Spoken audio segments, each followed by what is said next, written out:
నీ పిల్లలంటికి కావలసిన మాటలు చెప్పడానికి సహాయం దయచేసి వినబోతున్న నీ పిల్లలకు వినగలిగే చెవులు గ్రహించగలగడం దయచేయమని, వాక్యం విని మర్చిపోయేవారు కాకుండా వాక్య ప్రకారంగా తమ బ్రతుకులు సరిదిద్దుకునే ధన్యత అనుగ్రహించి కృప చూపించమని యేసు పరిశుద్ధులను ప్రార్థిస్తున్నాం తండ్రి, ఆమేన్. ఈ అవకాశం ఇచ్చినటువంటి తండ్రి దేవుడికి, కుమారుడైన యేసు ప్రభు పేరిట వందనాలు తెలియజేస్తున్నాం. సమాజం ఎందుకు ఇలాగ అయిపోతుందంటే, సమాజంలోనూ పెద్దలు పిల్లలు ఏకగ్రీవంగా ప్రతి ఒక్కరు కూడా ఆళ్ళు వీళ్ళని కాకుండా మగపిల్లలు కానివ్వండి, ఆడపిల్లలు కానివ్వండి, మరి ఎవరైనా కానివ్వండి, ఎవరు చూసినా తప్పు మార్గాన్ని చెడు మార్గాన్ని నడుస్తున్నారంటే కేవలం తల్లిదండ్రులదే ఆ యొక్క బాధ్యత. వారి బాధ్యత తప్పిపోయింది. క్రమశిక్షణ పిల్లలకి ఇవ్వమని దేవుడు చెప్తే ఆ క్రమశిక్షణ లేదు. ఈరోజు పిల్లలకి క్రమశిక్షణ లేదు. బాలుడు నడవలసిన మార్గాన్ని వారికి నేర్పండి అన్నాడు. అలాగే ప్రభు యొక్క శిక్షలను బోధనలను పెంచండి. ఆ మార్గంలో పెంచిన తర్వాత ఆ మార్గం నుండి తొలగిపోయే అవకాశం లేదని దేవుడు చెప్పినా ప్రభు యొక్క శిక్షణే లేదు, దూరం అయిపోయింది.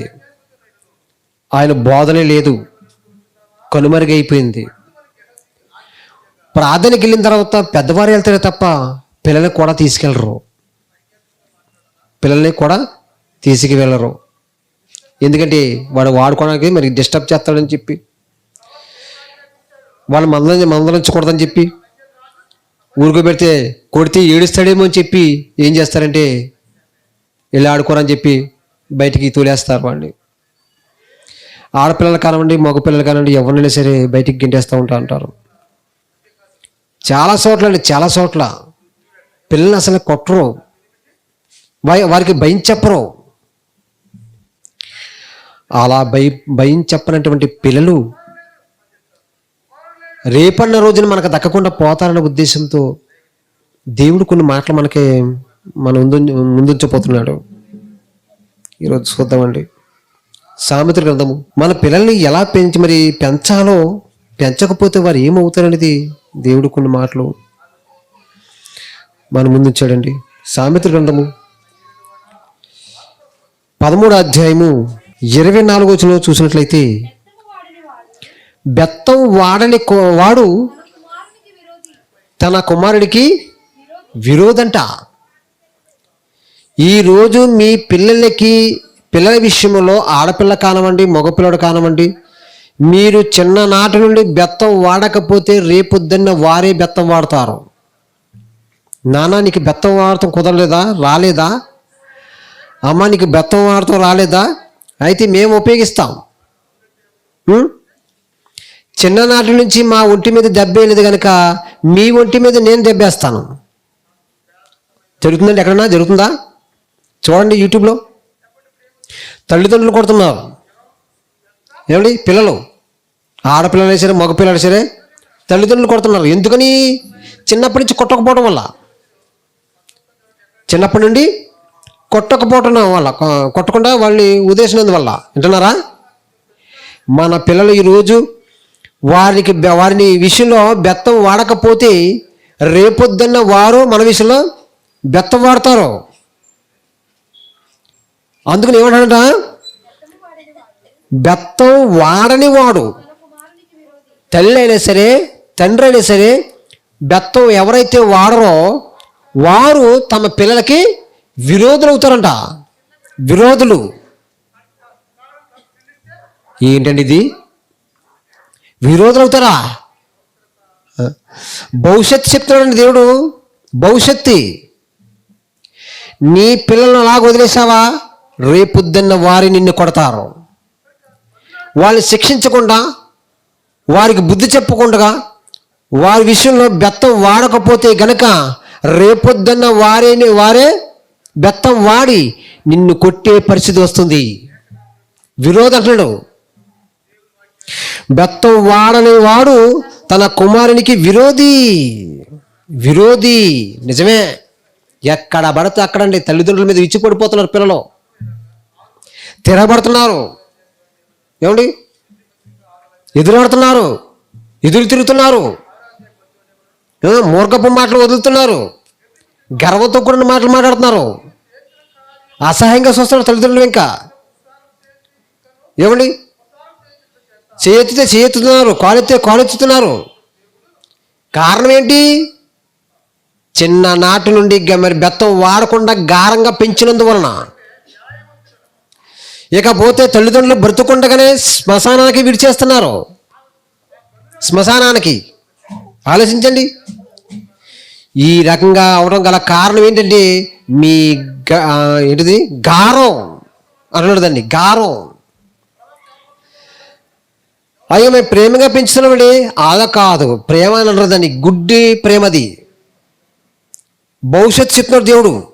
నువ్వు తండ్రిని ప్రేమించే కుమారుని ప్రేమించే తండ్రి కుమారుని శిక్షించుకున్న సామెత గ్రంథంలో. ఏ తల్లిదండ్రులు అయితే పిల్లల్ని ప్రేమిస్తారో అటువంటి తల్లిదండ్రులు కుమారుని మీద బెత్తం ఉపయోగిస్తాడంట. అంటే భవిష్యత్తులో గొప్పవాడు అవ్వాలనే ఉద్దేశంతో, వాడు పాడవకుండా. ఆలోచించండి. అందుకే ఇక్కడ ఏమన్నాడు?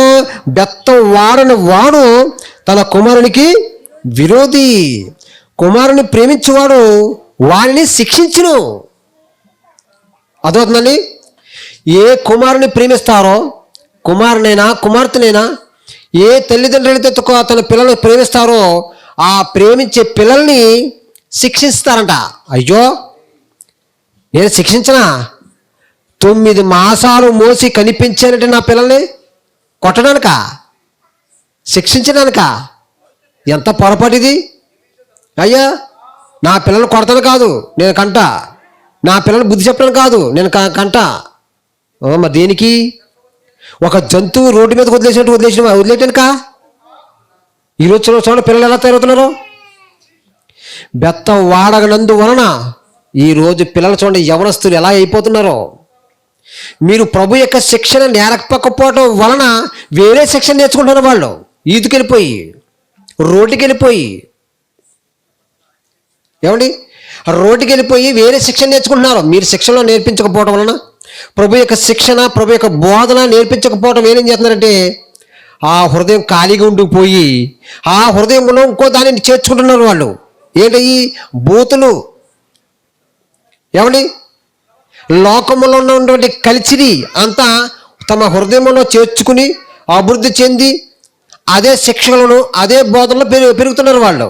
బాలుడు నడవలసిన మార్గాన్ని వాడికి నేర్పున్నాడు. 22 అధ్యాయం చూడండి, సామెతల గ్రంథము 22 అధ్యాయము 6వ వచనం. నువ్వు ఏదన్నా మార్గం వాడికి నేర్పించాలనుకుంటే భవిష్యత్తులో బాలుడు నడవలసిన మార్గం అంటూ ఒకటి ఉంది. బాలుడు నడవవలసిన మార్గం అంటూ ఒకటి ఉంది.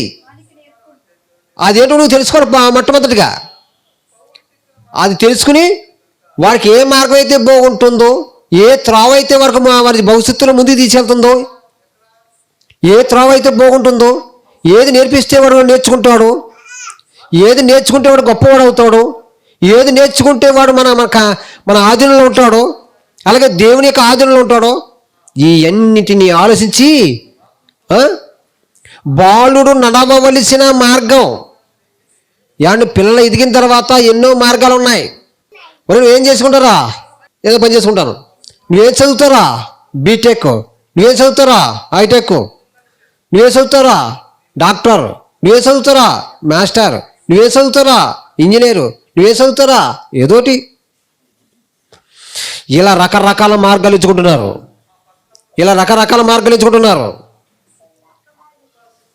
పిల్లలు ఎంచుకోకపోయినా సరే పెద్దవారు ఎవరైనా డాక్టర్ చదువు, లేకపోతే ఇంజనీర్ చదువు, లేకపోతే ఇంకేదైనా చదువు.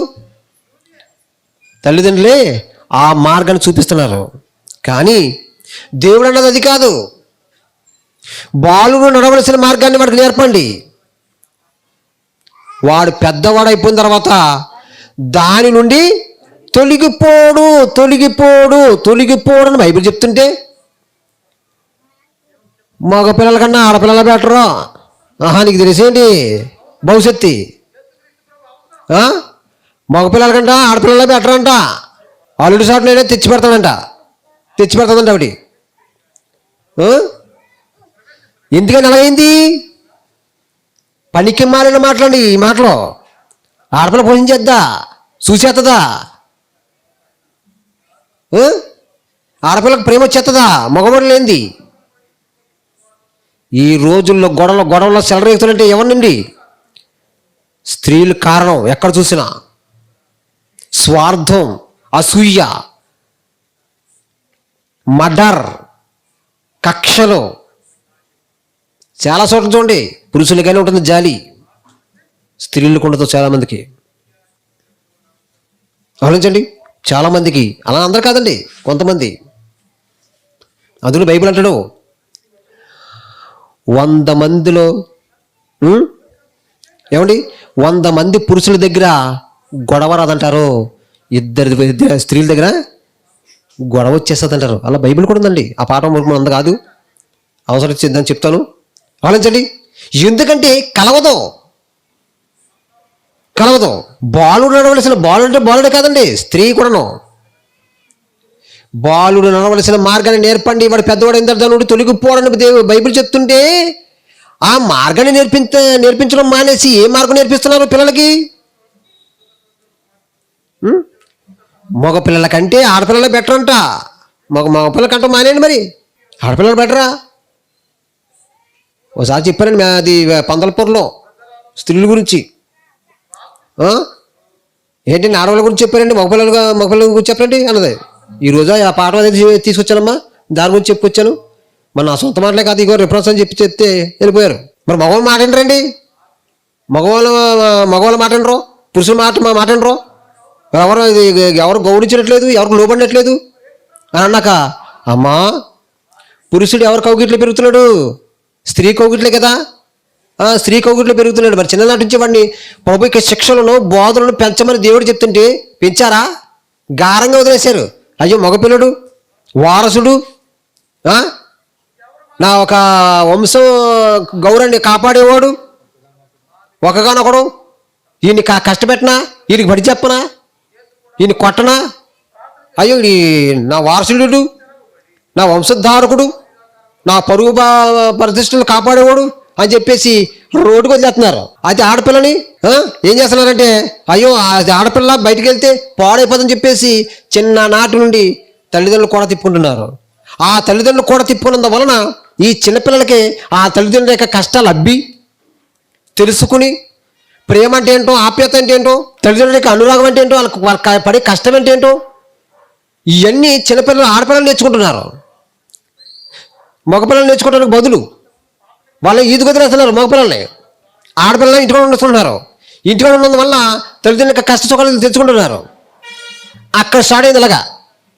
దానికి ఏమన్నారా, ఆడపిల్లలు చూస్తారండి, మగపిల్లలు చూడరా, వీళ్ళు కూడా ఒకసారి ఇది వదులు, ఎవరి సొత్తరు చూద్దు. కానీ మగపిల్లలు వదిలినట్టుగాను ఆడపిల్లలు కూడా ఒకసారి వదలండి, ఇదికి ఎవరి సొత్తరు చూద్దురు. కానీ బైబిల్ తప్పు చెప్తుందా? మీకు ఎలాగంటారండి, ఏదేమన్నా మగపిల్లల మీద ఆడపిల్లలు కట్టరు. పెంచడం చేతకపోతే మేము ఉన్నామండి మేడపట్టులో, భీమవరం. ప్రతి ఒక్కరు తల్లిదండ్రులు జడిసివాళ్ళే మగపిల్లలు. మేము ఎవరు కూడా తల్లిని ఎదురుతాం కానీ తండ్రిని ఎదురుతాం అటువంటి దాఖలాలు లేవు మా భీమవరంలో. మా వంశంలో ప్రతి ఒక్కరు మా తల్లిదండ్రులు గౌరవించేవాళ్ళే. రే వెళ్ళరా అని అంటే గబవా ఏంటి పిల్లలున్నా కానీ మీ నాన్న అలాంటి మీ నాన్న పిలుస్తుంది ఏంటి అని వెనకాల కోడలో అటువంటి లేవు. కుటుంబ కట్టడం బట్టి ఉంటుంది, పెద్ద యజమానిని బట్టి ఉంటుంది, ఆ యజమాని వెనకాల భార్య లోబడిన దాన్ని బట్టి ఉంటుంది. మీ నాన్న అలాగే ఆగేస్తాడా అన్నదనుకో, పిల్లలకే లోకైపోతాడు. వచ్చాడు మీ నాన్న, తెచ్చాడు కట్టలో, వెళ్ళు అంత పాడేయాడికి. ఇటువంటి పనికి మాటలు మాట్లాడే తల్లులు ఉన్నారండి. పిల్లలకు కోపం రేపొద్దు ఉండదు.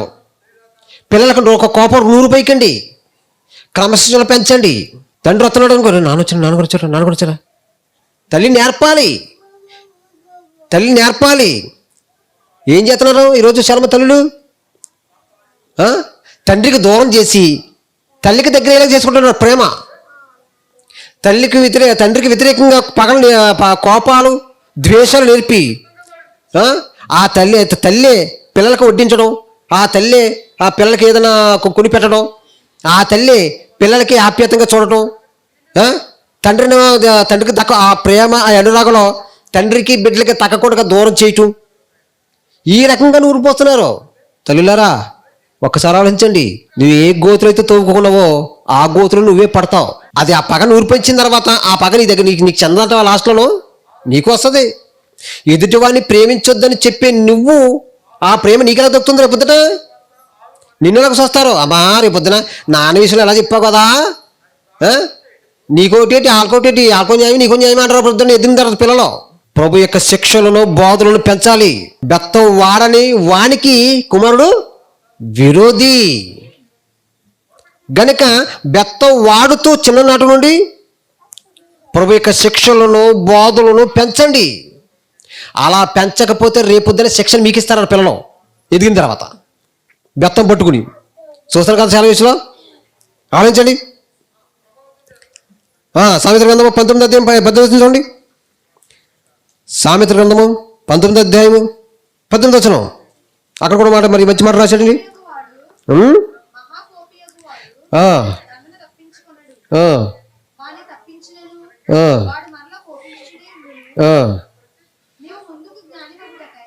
నీవు ముందుకు జ్ఞాని ఒకటికై ఆలోచన విని ఉపదేశం అంగీకరించము.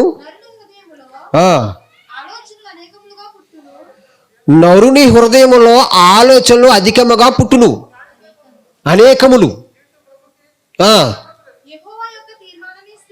యెహోవా యొక్క తీర్మానమే స్థిరమటండి. 19:18 కదా. ఏమన్నాడమ్మా? 19:18 బుద్ధి వచ్చినని నీ కుమారుని శిక్షించుము, అయితే వాడు చూసారండి, బుద్ధి వచ్చినని నీ కుమారుని శిక్షించు. ఏమొస్తుందని? అలా శిక్షించితే ఏమవుతుందంట? బుద్ధి వస్తుందంట. నువ్వు శిక్షించకపోతే ఏమవుతుంది? అహంకారం వస్తుంది, గర్వం ఏర్పడుతుంది, ఒక మూర్ఖుడుగా తయారవుతాడు, ఒక మృగంగా తయారవుతాడు. అదవుతుందమ్మా? ఒక జంతువు లక్షణాలు వచ్చేస్తాయి, ఒక మృగం లక్షణాలు వచ్చేస్తాయి. అందుకని దేవుడు ఏమన్నాడు? బుద్ధి వచ్చినని, అంటే బుద్ధి రావాలంటే నీ కుమారుని శిక్షించు అన్నాడు. మరి శిక్షిస్తున్నారా? లేదు, వదిలేస్తున్నారు అలాగా. ఆలోచించండి. మరి దేని శిక్షిస్తారా? ఇంటి దగ్గర కుక్కను శిక్షిస్తారు. కుక్క చాలా విశ్వాసం కలదండి. ఇటువంటి మాటలు రెండోసారి వదలకండి. అటువంటి మాట కుక్క కూడా విశ్వాసం, మనిషిగా మనకు ఉండాలి విశ్వాసం. దానికి అలాగే విశ్వాసం ఉంటుంది. దానికి కారణం ఏంటి? దానికి శిక్షణ ఇస్తున్నావు, అందుకని విశ్వాసంగా ఉంటుంది అది. ఆ శిక్షణ నీ కుమారుడికి ఇస్తాం మానేసి ఆ పెంచుకొని కుక్కకి ఇస్తారు. తాళేసి కట్టేసి బయటికి వెళ్ళకుండా, వేరే కుక్క మీదకి వెళ్ళకుండా, ఎవరింటికి వెళ్ళకుండా, ఎవరి కంచులకు వడబడి తినకుండా, ఎవరు పెట్టింది తినకుండా, వాళ్ళ వశం కాకుండా వీళ్ళ వశం అయ్యేలాగన, ఎవరు మొరగకుండా, ఎవరితో మొరగాలో, వీళ్ళు చెప్పిన చేతులు ఎలాగ ఉండాలో కట్టేసి అన్నీ అలవాటు చేస్తూ ఉంటారు. ఏంటి కుక్కకి? కానీ కుమారుని ఈది కూడా చేస్తూ ఉంటారు. క్రమశిక్షణ దేనికి ఇవ్వాలో ఎవరికి ఇవ్వాలో వారికి ఇవ్వడం మానేసి కుక్కకి ఇస్తారు క్రమశిక్షణ. కానీ గర్భా నుండి వచ్చినటువంటి కుమారుడికి ఆ క్రమశిక్షణ నేర్పించరండి. ప్రభు యొక్క శిక్షలను బోధనలను పెంచమంటే ఆ ప్రభు యొక్క శిక్షణ బోధనలను పెంచరు. ఏంటి దేవుడా నాకు ఇటువంటి కుమారుని ఇచ్చేవాడు అంటారు. ఎప్పుడు చేయి దాటిపోయాక. అందుకనే చిన్ననాటి నుంచి ప్రభు యొక్క శిక్షలను పెంచండి. బాలుడు నడవలసిన మార్గాన్ని నేర్పండి. వాడు ఎదిగిన తర్వాత వృద్ధిలోకి వచ్చిన తర్వాత ఆ మార్గాన్ని నుండి వాడు తొలగిపోవడం, ఆ బాధను చేయకుండా ప్రభు యొక్క శిక్షలను బోధనలను వాడు నేర్పించకుండా వదిలేసేవే అనుకో, బాలు నడవలసిన మార్గాన్ని వాడికి నేర్పించలేదే అనుకో, మూర్ఖుడు నడవలసిన మార్గాన్ని నేర్చుకుంటాడు. రేపుతుంటే ఏం నేర్చుకుంటాడు? మూర్ఖుడు నడవలసిన మార్గం నేర్చుకుంటాడు వాడు. మూర్ఖుడు మాటలు, మూర్ఖుడు మార్గం, లక్షణాలు, మృగం యొక్క లక్షణాలు నేర్చుకుంటాడు. నువ్వు నేర్పకపోతే కనుక, ప్రభు యొక్క శిక్షణ ఇవ్వకపోతే కనుక, ప్రభు యొక్క మాటలు చెప్పకపోతే కనుక బయట మాటలు నేర్చుకుంటాడు. ఎందుకంటే మన హృదయం ఖాళీ కొట్టదు కనుక ఏదో చేయాలని అటు వెళ్ళిపోతుంటాడు. చూడండి పిల్లలు, తల్లి కొండలు తవ్వుతుంటే కొండల కాడికి వెళ్ళిపోతుంటాడు, ఊడితే వెళ్ళిపోతుంటాడు. ఎందుకు ఖాళీగా ఉండదు వాడి హృదయం. ఏదో నేర్చుకోవాలి, ఏదో చేయాలి. అప్పుడు ఏం చేయాలి నువ్వు? నేర్పాలి వాడికి. అరే ఈ పని చేయి, ఈ పని చేయి, ఈ పని చేయని. నువ్వు చెప్పకపోతే వాడు నేర్చుకుంటాడు. వెళ్ళిపోయి గూడు పిల్లలు ఆడతాడు, గోళికలు ఆడతాడు, లేకపోతే ఎవరో కొడతాడు. అత్త కొన్నట్టే అత్త కొన్ని కొడతాడు, మాయ కొన్ని కొట్టుకున్నట్టు మాయ కొన్ని కొడుతుంది. అవి చాలా ముద్దుగా నవ్వుకుంటారు. ఎదిగి చినుకు పెద్ద అయిపోతుంది బుద్ధట. ఏమే కన్ను కాంతలేదు నీకు, ఆడుకొని కొట్టావు, ఆడంటే వెళ్ళిపోతావు. అవును, చిన్నప్పటి నుంచి నేర్పే కదా నువ్వు, చిన్నప్పటి నుంచి నేర్పే కదా మరి. మాయ కొన్ని కొట్టు, అత్త కొన్ని కొట్టని, ఆ నెల తిట్టి ఈ నెల తిట్టని. మరి పెద్ద తర్వాత ఎందుకు మరి బాధపడుతున్నారు? పిల్లలు అలా వెళ్ళిపోతున్నప్పుడు ఎందుకు బాధపడుతున్నారు మరి? అటువంటిప్పుడు చిన్నప్పుడు నువ్వు నేర్పిందేది, నువ్వు నేర్పావు. వాడు హృదయమైన పలక మీద నువ్వు రాశావు. ప్రభు యొక్క శిక్షణ పెంచడం మానేసి, ప్రభు యొక్క బోధన వారి హృదయంలో రాయటం మానేసి ఏం నేర్పావు? మాయ కొని కొట్టు, అత్త కొని కొట్టు, ఆ నెల తిట్టి ఈయన తిట్టాలంటే అవి నేర్చుకున్నారు. పెద్ద అయిన తర్వాత వృద్ధిలోకి వచ్చిన తర్వాత అవే బయటకు వస్తున్నాయి. హృదయం నిండిదే నోరు మాట్లాడుతుంది. హృదయం ఏదైతే నిండుతుందో నోరు అదే మాట్లాడుతుంది. గనుక చిన్నప్పటి నుంచి ఏదైతే వారు నూరు పోసావో పెద్దగా అదే వస్తుంది వారి హృదయంలో నుంచి. అందుకనే బాలుడు నడవలసిన మార్గాన్ని వారికి నేర్పండి. ఆ తర్వాత అడుగు ఎదిగిన తర్వాత దాని నుండి తొలగిపోయే అవకాశమే లేదంటే, తొలగిపోయే అవకాశం లేదంటే. సమాజంలో పిల్లలు పెంచే తీరు చూస్తుంటే ఏమండి, నా పిల్లలు కాదన్నట్టుగా అనిపిస్తుంది. ఎవరు చూసినా కానీ వాస్తవానికి ఆలోచిస్తుంటే పిల్లల్లాగానే ఉంటున్నారు. ఎక్కడన్నా చూడండి, కుక్క చూడండి, కుక్క పెంచేటప్పుడు పిల్లల్ని నిజంగా దాని యొక్క లక్షణాలు సేమ్ దాని లక్షణాలు వచ్చేలాగా దాన్ని చూసుకుంటుంది పిల్లల్ని. కుక్క, పంది కూడా అదేనండి, కోడి కూడా అదేనండి. కాకపోతే కోకిలు అంటే కదా తేడా జరుగుతుంది కాబట్టి కోకిలు తరిమేద్దది కాకి. ఆ కోకిలు ఏం చేస్తుంది, దానికి పొదటం రాదు కనుక ఆ కాకి గూళ్ళో ఒక గుడ్లు పెట్టేసి దొంగసటికి వెళ్ళిపోతూ ఉంటుంది. ఆ తర్వాత ఆ కాకి గుడ్లు పగలగొట్టిన తర్వాత పిల్లలు చేసిన తర్వాత జస్ట్ కొద్దిగా కూత మారిన తర్వాత ఇది ఇప్పుడు దాకా నా బిడ్డ అనుకున్నాను, నా బిడ్డ కాదు ఇది, సార్లే ఇప్పుడు ఊరి కట్టేసాను వెళ్ళు మూటమూడు చదివాయి అని చెప్పేసి దాన్ని తోలేత ఉంటుంది కోకుల్ని. అక్కడి నుంచి పొడుతు ప్రారంభిస్తాయి కోకుల్ని, పిల్లల్ని. అవి పారిపోతాయి. అలాంచండి. అప్పుడు దాకా బాగా పెంచుతుంది కాకి. అది మనం ఏం చేస్తున్నాం? నిప్పుకోడి చూసారా, నిప్పుకోడి గుడ్లు పెట్టిన తర్వాత గుడ్లు పెడతామే లేటు, ఆ పెట్టిన తర్వాత గుడ్లు తనవి కానట్టుగా ఉంటుందంట. తనవి కానట్టుగాను జంతువులు వచ్చినా అది తినేసినా కానీ నా పిల్లలు కానట్టుగా ఉంటుందంట. అది జంతువులు వచ్చి తొక్కేస్తుందేమో కనీసం చింతలేదంట దానికి. జంతువులు తొక్కేస్తాయేమో అని చింతలేదంట. ఏదైనా తన గుడ్లు ఎత్తుకుపోతాయేమో కనీసం బాధ లేదంట దానికి. దిక్కుమొక్కు లేని మరి అది తల్లిదండ్రులు ఎవరు లేనట్టుగా ఎవరో దేవుడు లేస్తారు చూసారా పిల్లల్ని. అటువంటి దిక్కు లేని గుడ్లుగా ఉండిపోతాయండి. తల్లి ఎవరో తెలీదు, తండ్రి ఎవరో తెలీదు అన్నట్టుగాను అలా దిక్కుమాల గుడ్లుగా ఉండిపోతాయండి, వదిలేస్తాయంట. అలాగే ఈరోజు తల్లిదండ్రులు కూడా ప్రభు యొక్క శిక్షలను బోధనలను పిల్లలను పెంచకుండా దిక్కుమాలను వదిలేసినట్టుగా వదిలేస్తున్నారండి. ప్రభు యొక్క శిక్షణ బోధనలు నువ్వు ఇవ్వకపోతే సాతాను రెడీగా ఉంటాడు వాడు శిక్షణలు ఇవ్వడానికి, వాడు బోధనలు ఇవ్వడానికి. అందుకని ఈరోజు సాతానిక శిక్షణ నెరవేరుతుంది పిల్లల్లోనూ.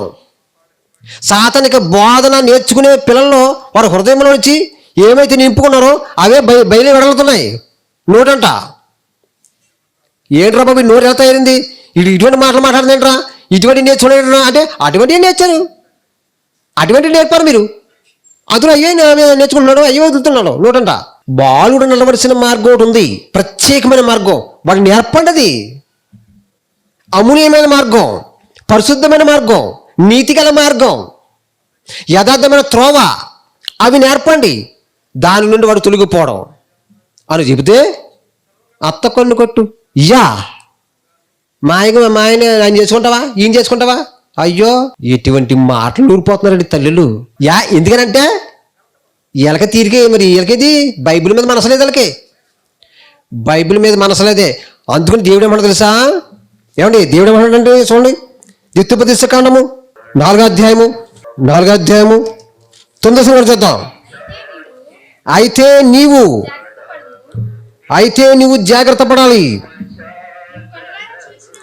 నీవు కన్నులారా చూచిన వాటిని మరువక యుండునట్లు అవి నీ జీవితకాలం అంతయు ఎవరు చెప్తున్నా తెలిసి తల్లిదండ్రులకు చెప్తున్నాడు. పిల్లల కన్నా తల్లిదండ్రులకు చెప్తున్నాడు దేవుడు. ఏమని? అయితే నువ్వు జాగ్రత్త పడము, నువ్వు జాగ్రత్త పడము అని ఎవరు చెప్తున్నారు తెలుసా? తల్లిదండ్రులకండి. పిల్లల కన్నా తల్లిదండ్రులకు చెప్తున్నాడండి. అయితే నువ్వు జాగ్రత్త పడము, నీవు కన్నులారా చూచిన వాటిని మరువక యుండునట్లు అవి నీ జీవితకాలం అందును నీ హృదయం నుండి తొలగిపోకున్నట్లు నీ మనసును బహు జాగ్రత్తగా కాపాడుకోవాలి అన్నాడు. ఎక్కడ? నీ మనసును చాలా జాగ్రత్తగా కాపాడుకోవాలి. నీ పిల్ల పెంచే విషయంలో దేవుడు నీకు ఏదైతే ఆజ్ఞాపించాడో అవన్నీ హృదయంలో దాచుకోవాలి. బహు జాగ్రత్త అన్నాడు. జాగ్రత్తగా ఎటువంటి పరిస్థితుల్లో మీ పిల్లలకి ఖాళీ ఇవ్వకూడదు. మీ పిల్లలకి పుట్టిన తర్వాత తెల్లటి కాగితం లాంటి హృదయం కలిగి ఉంటారు కనుక ఆ తెల్లటి కాగితం లాంటి హృదయం మీద దేవుని మాటలే వ్రాయాలి, దేవుని పలుకులే ఉండాలి వాళ్ళ హృదయం మీద. ఆ హృదయం ఖాళీ లేకుండా కూర్చునేటప్పుడు, నడిచేటప్పుడు, లేచేటప్పుడు ప్రభు యొక్క శిక్షణను నడిపిస్తూ అవే రాయాలి. రేపొద్దున వారు వృద్ధిలోకి వచ్చిన తర్వాత అవే పలుకుతారు. ఆలోచించండి. అది ఏమంట? నీ జాగ్రత్త పడము, నీవు కనులారా చూచిన వాటిని మరొక ఉన్నట్లు అవి నీ జీవిత కాలమతయు నీ హృదయం నుండి తొలగిపోకున్నట్లు నీ మనసును బహు జాగ్రత్తగా కాపాడుకున్నాము. అప్పుడు చెప్తున్నాడండి, కాపాడుకున్న తర్వాత ఏం చేయాలంటే నీ కుమారులకును నీ కుమార్తెలకును అబ్బా ఏంటండి, నీ కుమారులకును వాటిని నేర్పి నీవు హోరేబులో నీ దేవుడైన యెహోవా సన్నిధిని నిలిచి ఉండగా యెహోవా